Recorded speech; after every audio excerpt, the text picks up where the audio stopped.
একজন গৃহিণী পারে তার সু অভ্যাসের মাধ্যমে সংসার থেকে সব রকম নেগেটিভ এনার্জি দূর করতে। রাধে রাধে বন্ধুরা, কেমন আছো তোমরা সবাই? আশা করি ভীষণ ভালো আছো। আমরাও কিন্তু খুব ভালো আছি। গুড মর্নিং সবাইকে। আজকে হচ্ছে বৃহস্পতিবার, তোমাদের সাথে নিয়ে আজকের ব্লগটা শুরু করছি। সাথে থাকো, ভীষণ ভালো লাগবে। তো চলে এসেছি ঘরে। এখন সকালের যে কাজগুলো সেগুলো দিয়েই শুরু করলাম। রোজ দিন তো শুরু করি এভাবেই, আজকেও সেইভাবেই শুরু করলাম। তো এই ঘর থেকে শুরু করলাম। ওই ঘরে এখনও বাবান ওরা ঘুমাচ্ছে, ওঠেনি, মানে বাবান আর বাবানের বাবা দুজনেই ঘুমাচ্ছে, এখনও ওঠেনি। তো ভাবলাম তাহলে এই ঘর থেকেই শুরু করি। তো এই যে ল্যাপটপগুলো একটু অগোছালো ছিল, এখানটা একটু ভালো করে গুছিয়ে সুন্দর করে নিলাম। তারপরে কালকে দেখো এই যে কাপড়গুলো কেচেছিলাম, তোমাদের মনে আছে কি না, ছাদ ভর্তি কাপড় ছিল কালকে। সেই কাপড়গুলো তো আর গোছানো হয়নি, কালকে আর গোছাইনি জানো তো, ইচ্ছে করেই রেখে দিয়েছি। ভাবলাম থাক, কালকে গোছাবো, তো রেখে দিয়েছিলাম। কালকে আর গোছাইনি, কারণ যে পরিমাণে রৌদ্র উঠেছে শুকাতে তো সময় লাগেনি, গোছানোর সময়ও ছিল। ইচ্ছে করে গোছাইনি জানো তো, ইচ্ছে ছিল, মানে ইচ্ছে করছিল না, সেই জন্যই গোছানো হয়নি। তো ভাবলাম এতগুলো কাপড় জড়ো হয়ে আছে, এখন যদি না গোছায় তাহলে কি আর ভালো লাগে বলো তো? অগোছালো জিনিসটা তো ভালো লাগে না। তারপরেও কালকে থেকে এভাবে পড়ে আছে কাপড়গুলো, তাই নিয়ে চলে আসলাম সবগুলো কাপড় গুছিয়ে নিচ্ছি। আসলে এই যে বৃষ্টি হলো কদিন, তারপরে কালকে প্রথম রৌদ্র দিয়েছিল অনেক সুন্দর, 3-4 দিন পর, 3-4 দিনে এতগুলো জামা কাপড় মানে জড়ো হয়েছে আর কি। সেই জামা কাপড়গুলো তো কালকে গেছেছিলাম, কালকে আর গোছাইনি বললাম। তো আজকে সব কাপড়গুলো নিয়ে নিয়েছি, নিয়ে এখন হচ্ছে গুছিয়ে নিচ্ছি ভালো করে। গুছিয়ে তারপর হচ্ছে জায়গা মতো রেখে দেবো। রেখে দিয়ে তারপর তো কত কাজ আছে। আর এতগুলো কাপড় গোছাতে গোছাতে তোমরা বিশ্বাস করো না, এতটা সময় লেগে গেছিলো আমাকে। তারপর এই যে শাড়িটা, এটা গোছাতে তো কতটা সময় লাগে ভাবো তোমরা। তো এটা একটু টান টান করে একটু গুছিয়ে নিতে হবে। আসলে নতুন শাড়ি তো একটু মার ভাবটা থাকে, তো সেই জন্য একটু টান টান করে গুছিয়ে নিলে, একটু টেনে নিলে ভালো হতো। আসলে বাবানের বাবা শুয়েছিল, তো ওকে ওই যদি থাকতো একটু টেনে নিলে ভালো হতো। তো সেই জন্য হাত দিয়ে যতটা পারলাম হাত দিয়ে টেনে টেনে ভালো করে সোজা করে নিলাম, নিয়ে তারপরে হচ্ছে গুছিয়ে নিলাম। তো এখন বাকি জামা কাপড়গুলো গুছিয়ে নিচ্ছি, নিয়ে তারপরে কিছু দিদিভাইয়ের কমেন্টগুলো পড়ি। এপি ডেলি ব্লগ থেকে বোন বলেছে আজকের ভিডিওটা খুব সুন্দর হয়েছে দিদিভাই, থ্যাংক ইউ। আমি নদিয়া জেলার বাতকুল্লা থেকে বলছি। তো দিদিভাই অনেক অনেক ভালোবাসা তোমাকে, আর তুমি এত সুন্দর কমেন্ট করেছো তার জন্য অনেক অনেক থ্যাংক ইউ তোমাকে। মধু ব্যানার্জি দিদিভাই বলেছে ভালো আছি আমি, চান্দোয়া ঝাড়খণ্ড থেকে আমার বাপের বাড়ি ছাত্রা ঝাড়খণ্ড। তোমার কথাগুলো খুব মিষ্টি বোন, থ্যাংক ইউ দিদিভাই এত সুন্দর করে বলার জন্য। অনেক অনেক ভালোবাসা। অনেকেই আমাকে বলেছে কে কোথা থেকে দেখছে। আসলে কালকের ব্লগে আমি বলেছিলাম যে কে কোথা থেকে দেখছো সেটা কিন্তু একদম জানাতে ভুলো না। তো সব দিদিভাইরাই বোনরাই বলো, সবাই কিন্তু বেশ সুন্দর সুন্দর করে আমাকে জানিয়েছে। তো কয়েকজন দিদিভাই বলেছিল যে আমার বাড়ি কোথায়। তো আমার বাড়ি হচ্ছে মালদা ডিস্ট্রিক্টের হচ্ছে গাজলে বাড়ি আমার। আর হচ্ছে একটা দিদিভাই কমেন্ট করেছিল যে আমি কোন অ্যাপ থেকে ভিডিও এডিট করি আর কিভাবে থাম্বনেল বানাই এত সুন্দর করে। তো আমি হচ্ছে যে কাইনমাস্টার যে অ্যাপটা আছে ওটা থেকে হচ্ছে ভিডিও এডিট করি। আর তুমি বলছো যে কিভাবে থাম্বনেলটা বানাই, আমি হচ্ছে ইনশর্ট অ্যাপ থেকে থাম্বনেলটা করি। আর হচ্ছে ভিডিওতে তোমরা তো দেখতে পাও যে কাজগুলো আমি করি, সেই কাজগুলো থেকেই যে কোনো যেটা পছন্দ হয় আর কি, যে কাজটা, সেই কাজটার একটা ছবি নিয়ে নিই, ওই ছবি দিয়ে তারপরে হচ্ছে ইনশর্ট অ্যাপ থেকে আমি সেভাবেই হচ্ছে ভিডিওগুলো করি। আমার থাম্বনেলে তোমরা লক্ষ্য করলে দেখতে পাবে আমি কিন্তু সবসময় কাজের যেভাবে কাজ করি ঠিক সেভাবেই কিন্তু থাম্বনেলের যে ছবিগুলো আমি কিন্তু দিয়ে থাকি। তো যে যে কাজটা মানে পছন্দ বা যেভাবে পছন্দ হয় সেই ছবিটা নিয়ে নিই, ওভাবে নিয়ে তারপর ইনশর্ট অ্যাপ থেকে আমি থাম্বনেলটা করি। তো দিদিভাই তুমি বলেছো তোমার যদি আরও কোনো সমস্যা থাকে অবশ্যই আমাকে জানিও, আমি তোমাকে বলে দেবো। তো দেখো তোমাদের সাথে গল্প করতে করতে কতগুলো জামা কাপড় বেশ ভালো করে গুছিয়ে নিলাম। আর এতগুলো জামা কাপড় গুছিয়েছি, এখন ভাঁজ করার পরে মনে হচ্ছে যে কত কমে গেছে না। আর যখন নিয়ে এসেছিলাম তখন কতগুলো ছিল। গুছিয়ে রাখলে যে কোনো জিনিস কিন্তু কত সুন্দর লাগে, এটাতেই কিন্তু তার প্রমাণ হয়ে যাচ্ছে কত সুন্দর লাগছে এখন দেখো।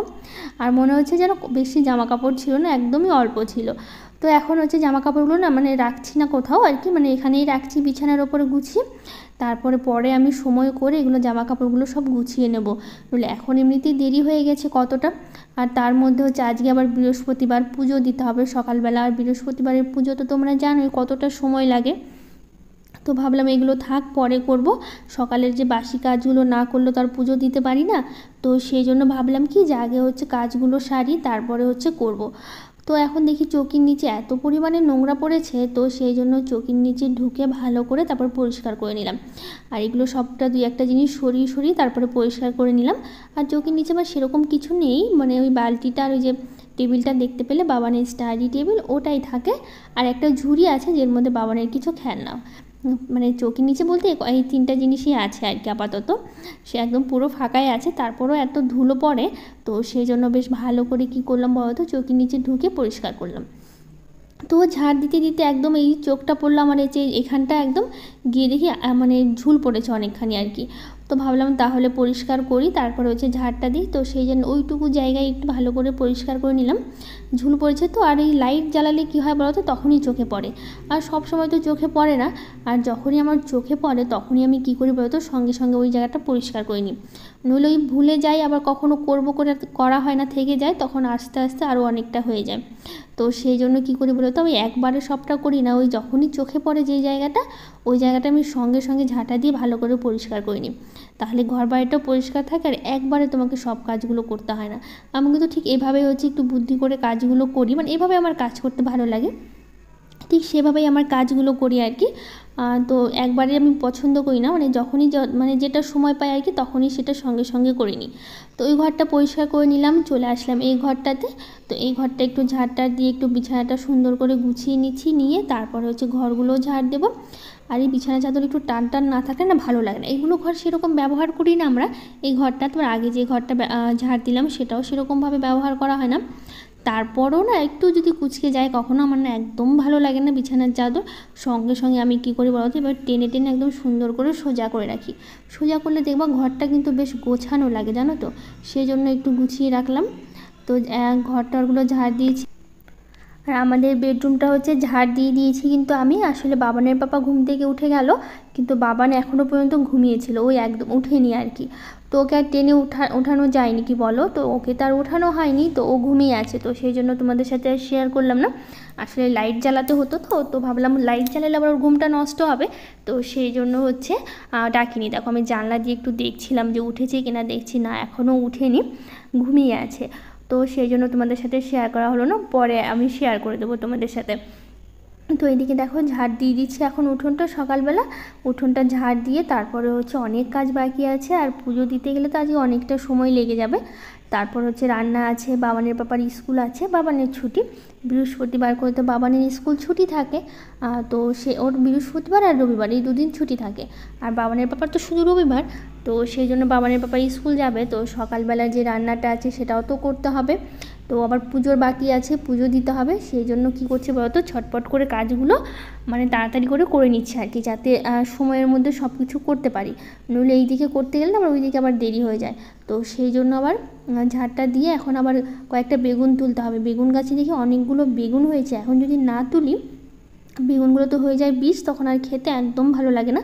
আর শীতের সময় তো বেগুন খেতে দারুণ লাগে, শীতের বেগুনগুলোর স্বাদই আলাদা হয়, কিন্তু এই গরমের সময় অতটা ভালো লাগে না খেতে। তো দেখছি প্রচুর বেগুন হয়েছে, সবগুলো বেগুন আজকে তুলে নেব। তো সেই জন্য দেখো একটা একটা করে বেগুনগুলো তুলছি আর তোমাদের সাথে শেয়ার করছি। তো এক ঝুড়ি বেগুন হয়েছে আজকে, জানো তো, বেশ অনেকগুলো, অনেক দিন পর এরকম অনেকগুলো বেগুন হলো। তো মাঝে মধ্যে তো দুটো একটা করে তুলে তুলে খাওয়া হতো, তো আজকে দেখছি বেশ অনেকগুলো হয়েছে। তো ভাবলাম সবগুলো তুলে নিই, গাছে থাকলেই তখন আবার বীজ হয়ে যাবে, তখন হচ্ছে ভালো লাগবে না খেতে। তো সেই জন্য যে কটা পেলাম একদম সুন্দর করে একদম ভেতরে ঢুকে তুলে নিয়েছি। আর এই গরমের মধ্যে জানো তো বেগুনের মানে গাছের ভেতরে ঢুকে এত পরিমাণ গরম লাগছিল আর গা চুলকাচ্ছিল, তার জন্য বেগুন তুলে না একদম সময় নষ্ট করিনি, জানো তো, গিয়ে সঙ্গে সঙ্গে স্নান করে নিয়েছি, অন্য কোনো কাজ আর করিনি আমি। তো দেখো কতগুলো বেগুন তুলেছি তোমাদের সাথে শেয়ার করছি। দেখো মানে এক ঝুড়ি বেগুন হয়েছে, এগুলো বেগুনকে তো অনেক দিন সময় লাগবে আর কি। তারপরে হচ্ছে এই যে মানে এখানটা জল দিব, জল দিয়ে তারপরে যাবো স্নান করতে। আমি মানে ভুলে গেছি বলতে আর কি। আসলে কি বলতো, এই ভয়েস দেওয়ার সময় না মানে ভুলে যায় যে কোনটা কি করছিলাম আর কি, মানে সেই জন্য আর কি বলেছি যে বেগুন তুলে সঙ্গে সঙ্গে স্নান করতে যাব। মানে এখানটা জল দিয়েছি, জল দিয়ে তারপরে গেছি হচ্ছে স্নান করতে। তো এখানটা ভালো করে উঠোনটা একটু ধুয়ে দিচ্ছি জল দিয়ে, রোজ দিনই তো ধুয়ে দিই। তো তো সেই জন্য হচ্ছে আজকেও ধুয়ে দিলাম। আর আজকে জানো তো পুজো দেওয়ার সময় না সেরকমভাবে ভিডিও করতে পারিনি, কেন বলো তো। তো দেখো এদিকে কিন্তু আমার বৃহস্পতিবারের সকালের পুজো দেওয়া হয়ে গেছে। আসলে সকালবেলা এই কাজ করতে করতে আর সবথেকে বেশি কাপড় মানে এগুলো গোছাতে গোছাতে এতটা সময় লেগে গেল ওখানে। তো সেই জন্য আমি সকালবেলা পুজোর ভিডিওটা মানে কীভাবে পুজোটা দিলাম সেটার ভিডিওটা করতে পারলাম না, তাহলে ভিডিও করতে গেলে অনেকটা দেরি হয়ে যেত সেই জন্য। তো এরই মাঝে বাবানের পাপাই গেছিলো হচ্ছে বাজারে। তো বাজার থেকে 2 রকমের মাছ নিয়ে এসে, একটা হচ্ছে বোয়াল মাছ, মানে বোয়ালের মাছের যে বাচ্চাগুলো সেগুলো, বোয়াল মাছ নিয়ে এসে আর পুঁটি মাছ নিয়ে এসে। তো মাছগুলো কিন্তু ওই কেটে দিল, কারণ হচ্ছে আমি এদিকে পুজো দিতে দিতে ব্যস্ত ছিলাম। তো ওই বললো আমি মাছগুলো কেটে দিচ্ছি, তুমি ওইদিকেও পুজো দাও, নইলে আবার দেরি হয়ে যাবে, কারণ পুজো দিয়ে আবার মাছ কেটে রান্না করা তো সম্ভব নয়, তার মধ্যে এই টাইমের মধ্যে আর কি 9:30টার মধ্যে। তো সেই জন্য ওই সব মাছ কেটে ধুয়ে আমাকে একদম পরিষ্কার করে দিল। মানে প্রথমে বোয়াল মাছটা কেটে দিয়েছে, তারপরে পুঁটি মাছগুলো কাটছে। বললো বোয়াল মাছটা রান্না করো, পুঁটি মাছগুলো আজকে থাক, রান্না করতে হবে না, মানে রেখে দেবো। তো সেই জন্য প্রথমে হচ্ছে বোয়াল মাছটা হচ্ছে কেটে আমাকে দিল। তো সেটাই আজকে এখন রান্না করব, বোয়াল মাছটা করব। আর এই ঝিঙেটা দেখতে পাচ্ছ, ঝিঙেটা কেটে নিচ্ছি, ঝিঙে দিয়ে হচ্ছে বোয়াল মাছের যে মাথা দিয়ে ওটা দিয়ে একটু করে নেবো। আর করবো হচ্ছে বোয়াল মাছের যে ঝোলটা সেটা। তো এই যে প্রথমে দেখো ছোট ছোট, মানে বেশি বড় না, খুবই ছোট সাইজের বোয়াল মাছটা এনেছে। তো সেটারই মাথাগুলো ভালো করে ভেজে নিলাম। আর এদিকে দেখো লঙ্কা আর পেঁয়াজটা কেটে নিয়েছি, এটা দিয়ে হচ্ছে ঝিঙেটা করবো আর কি, বোয়াল মাছের মাথা দিয়ে পেঁয়াজ লঙ্কা দিয়ে। তো সেই জন্য হচ্ছে সবটা হচ্ছে আমি কেটে নিলাম। তো এদিকে জিরে ফোড়ন দিয়েছি, তারপরে দিয়ে দিলাম তেলের মধ্যে হচ্ছে পেঁয়াজ কুচি আর লঙ্কা কুচি দিয়ে, লঙ্কাগুলো এসে মাঝখান থেকে চিড়ে নিয়েছি, দিয়ে তারপরে দিয়ে দিলাম এখন ঝিঙেটা দিয়ে ভালো করে একটু নাড়াচাড়া করব। তার মধ্যে এই যে লবণ হলুদও দিয়ে দিয়েছি আমি, দিয়ে এটা ঢেকে রাখবো কিছুক্ষণ। ঢেকে রাখলে না একদম নরম হয়ে যাবে জানো তো। আর ঝিঙেতে তো জল দিতে একদমই হয় না, যেহেতু ঝিঙের মধ্যে যে জলটা আছে, লবণ দিলে কি হয় বলো তো, একদম জলটা বেরিয়ে আসে, তার জন্য ঝিঙেতে একটুকু লবণ বলছি সরি, জল লাগে না। তো আমি একটু লবণ দিয়েছি, যেহেতু লবণ হলুদ দিয়ে ঢেকে দিয়েছি, একদম সেদ্ধ হয়ে যাবে। তো ওটা বসিয়ে দিয়ে এর মাঝে এই যে করলাগুলো কেটে নিয়েছিলাম, একটু আলু করলা ভাজাও করব। তো সেই জন্য করলাগুলো কেটে নিয়েছি, তারপর এখানে পাতলা পাতলা করে একদম আলুগুলোও কেটে নিচ্ছি। আর আমার করলা ভাজা খেতে কিন্তু ভীষণ ভালো লাগে, মানে আলু দিয়ে খেতে তো আরও ভালো লাগে। তো সেই জন্য এর মধ্যে কিছুটা আলু কুচি করে দিচ্ছি, যাতে হচ্ছে খেতে আরও ভালো লাগে। আর এর মধ্যে কিন্তু পেঁয়াজ দিলেও ভালো লাগে, কিন্তু আমি পেঁয়াজটা দিইনি, শুধু আলু আর হচ্ছে করলা দিয়ে ভাজাটা করব। তো এইদিকে দেখো বললাম না, ঝিঙেটা একদম ঢেকে দিয়েছিলাম, কী সুন্দর নরম হয়ে একদম সেদ্ধ হয়ে গেছে। তো এর মধ্যে দিয়ে দিয়েছি হচ্ছে মাছের মাথাটা, একটু জিরের গুঁড়ো ছিল সেটা একটু দিয়েছি, আর সেরকম কিছু মশলা দিইনি। তো একদম ঘন্টটা হয়ে গেছে, মানে মাছের মাথা দিয়ে ঝিঙেটা হয়ে গেছে। মাছের মাথা তো খুবই ছোট ছোট ছিল। তো এখন সুন্দর করে নামিয়ে নিচ্ছি, নিয়ে তারপর হচ্ছে মাছের ঝোলটা করব। তো এদিকে রান্না করতে করতে দিদিভাইয়ের আরও কিছু কমেন্টগুলো পড়ি। সুন্দর গোপাল থেকে দিদিভাই বলেছে, দিদিভাই তোমার ভিডিওগুলো আমার খুব ভালো লাগে, প্লিজ নেক্সট ভিডিওতে আমার চ্যানেলের নামটা নিও। রাধে রাধে। রাধে রাধে দিদিভাই, তোমার নামটা কিন্তু আমি মানে তোমার চ্যানেলের নামটা কিন্তু আমি নিয়েছি, সুন্দর গোপাল। তো অনেক অনেক ভালোবাসা এত সুন্দর করে কমেন্ট করার জন্য।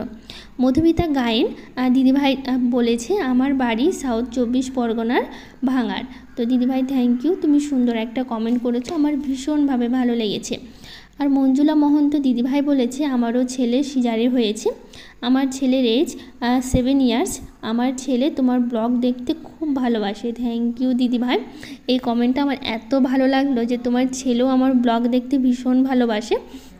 বাবুটাকে আমার তরফ থেকে অনেক অনেক ভালোবাসা দিও, অনেক অনেক আদর দিও তুমি। আর তোমার বাবুটার নামটা কি রেখেছো সেটা কিন্তু একদম জানাতে ভুলো না।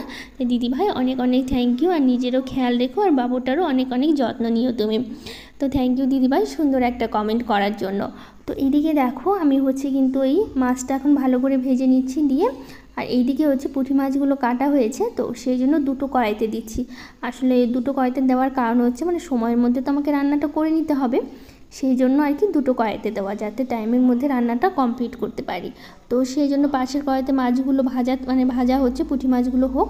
আর এইদিকে দেখো যেগুলো মশলাটা আমি রেডি করে নিয়েছিলাম, পেঁয়াজ দিয়ে যেহেতু করছি, তো সেই জন্য ওইদিকে আলুটা ভেজে ওর মধ্যে মশলাটা দিয়ে দিলাম, দিয়ে ওর মধ্যে মশলাটা ততক্ষণ কষানো হোক। আর এইদিকে দেখো পুঁটি মাছগুলো কিছুটা ভেজে তুলে নিয়েছি, আর কিছুটা আছে সেটা হচ্ছে মানে ভাজা হচ্ছে আর কি, ভেজে তারপরে হচ্ছে মাছগুলো আমি রেখে দেবো।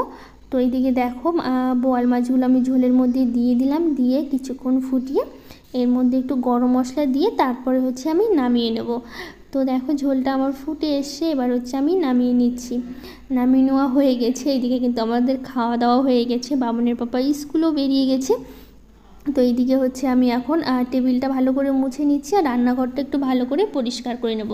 তো জ্যোৎস্না কারিগর থেকে দিদিভাই বলেছে, আমি নদিয়ার করমপুর থেকে দেখছি। রোহানা খাতুন দিদিভাই বলেছে, তুমি আমার নামটা নিও দিদিভাই, ইটাহার থেকে দেখছি। হ্যাঁ গো দিদিভাই, তোমার নামটা নিয়েছি। কমলা হালদার দিদিভাই বলেছে, আমি কিন্তু ইটাহার থেকে দেখছি দিদিভাই। তো দুজন ইটাহার থেকে আমার ভিডিও দেখছি। ইটাহারে কোথায় বাড়ি গো জানিও। ইটাহারে কিন্তু আমার ননদের বাড়িও আছে। তো স্মৃতি দিদিভাই বলেছে, দিদিভাই তোমার কাজগুলো খুব ভালো লাগে, আমার নামটা নিও। হ্যাঁ গো দিদিভাই, তোমার নামটা আমি নিয়েছি। আর হচ্ছে থ্যাংক ইউ দিদিভাই সুন্দর একটা কমেন্ট করার জন্য। তো এইদিকে রান্নাঘরটা ভালো করে পরিষ্কার করে নিয়ে যেগুলো বাসন ছিল, মানে রান্নার পরে তারপরে খাওয়া দাওয়ার পরে যে বাসনগুলো ছিল সব বাসনগুলো খুব ভালো করে আমি মেজে নেওয়ার পর এখন রান্নাঘরে যে ন্যাকড়াগুলো ছিল, মানে যেগুলো দিয়ে আর কি আমি ওই ব্যবহার করা হয়, মানে রান্নার কাজে লাগে, সেই জিনিসগুলো একটু ভালো করে আমি ধুয়ে নিচ্ছি আর কি। ধুয়ে নেওয়ার পর তো এখন দেখো এই জায়গাটা হচ্ছে মেলে দিচ্ছি। এখানটা বেশ ভালো রৌদ্র লাগে জানো তো, এখানটা রৌদ্র লাগে, তো এখানটা দিলে একদম শুকিয়ে যাবে। তো এইদিকে আমি এখন বেসিনটা ভালো করে পরিষ্কার করে নিচ্ছি, কারণ হচ্ছে এখানটা হচ্ছে বাসন মাজা হয় না, তো এখানটাও না বেশ তেল তেলে ভাবটা থাকে। আর একটা কেমন যেন একটা গন্ধ হয়ে যায়, যেহেতু মাছ টাছে সব ধোয়া হয় এখানটা। আর এখানটা যদি পরিষ্কার থাকে না তাহলে দেখবা মানে রান্নাঘরটা কিন্তু একদম গন্ধ হয় না, একদম পরিষ্কার থাকে সব সময়। তো প্রিয়াঙ্কা দেবনাথ দিদিভাই মানে বলেছে, হাই, তোমাকে কি ডাকবো দিদি না বুনু জানি না, তবে আমার নামও প্রিয়াঙ্কা, তোমার কাজ দেখতে খুব ভালো লাগে। তো দিদিভাই, আমিও তোমাকে দিদিভাই বলবো না, আমিও ঠিক বুঝতে পারছি না। তো তোমারও যেটা ভালো লাগে তুমি সেটা বলেই দেখো, দিদিভাই নয় বুনু, তোমার যেটা ইচ্ছা তুমি আমাকে কিন্তু সেই নামেই দেখো, আমার ভীষণ ভালো লাগবে। তো দিদিভাই অনেক অনেক থ্যাংক ইউ সুন্দর একটা কমেন্ট করার জন্য। তো সকালবেলায় যে বিছানাটা গুছিয়েছিলাম, কিন্তু বাবান যেহেতু আজকে বাড়িতে থাকে তো বিছানাটা তো একদম অগোছালো করে রাখে, তো সেই জন্য আরেকবার করে বিছানাটা ভালো করে গুছিয়ে একটু সুন্দর করে নিচ্ছি। তো আরও কিছু দিদিভাই কমেন্ট করেছে, মাম্পি পাল, মেনকা ব্লগ, একে Ashfaq, Priyam Roy, Shampa Khushi, Krishna Bengali family, Shampa Mallick, Susmita Dhar lifestyle, Sangeeta Gupta, Ranjita Sahu, Poulami Haldar, Shobha Nikita family blog, Shampa Mondal, Ranjita Sahu, স্বপ্নকাপ family, Dipa simple life, Piu lifestyle. তো সবাইকে অনেক অনেক থ্যাংক ইউ যারা যারা কমেন্ট করেছো, আমার কিন্তু ভীষণ ভালো লেগেছে, অনেক অনেক ভালোবাসা নিও আমার তরফ থেকে। তো এইদিকে হচ্ছে বিছানাটা ভালো করে গুছিয়ে নিলাম। গুছিয়ে নেওয়ার পর এখন হচ্ছে এই যে বই রাখার যে সেলফটা আছে এটা একটু গুছিয়ে নিচ্ছে। আসলে বাবান ভীষণভাবে অগোছালো করে রাখে জানো তো। তো যাই হোক, আজকের ব্লগটা এখানেই শেষ করছি। ভালো লাগলে লাইক শেয়ার কমেন্ট করে দিও, আমার চ্যানেলটাকে সাবস্ক্রাইব করে দিও। আজকের মতো টাটা।